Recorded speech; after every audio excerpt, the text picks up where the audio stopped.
রোজার সুফল presented by concha. আসসালামু আলাইকুম ওয়া রাহমাতুল্লাহি ওয়া বারাকাতুহু। প্রিয় দর্শক, আজ রমাদানুল করিমের ২৬তম দিবস। আল্লাহ পাক বলছেন, কুতিবা আলাইকুমুস সিয়াম, তোমাদের উপর রমজানের রোজাকে ফরজ করে দিয়েছি।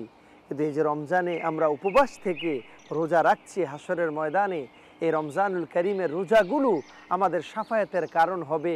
হাদিসে পাকে নবী করিম সাল্লাল্লাহু আলাইহি সাল্লাম ইরশাদ করেছেন, সেই দিন রমজানের রোজাগুলো আমাদের জন্য শাফায়াত করবে, বলবে রব্বে করিম, তারা আমার এই রোজা রাখার জন্য সারা দিন না খেয়ে উপবাস থেকেছে, কামনা বাসনাকে ছেড়ে দিয়েছে, আজকে তাদের জন্য আমি শাফায়াত করব, আমাকে আপনি অনুমতি দিন।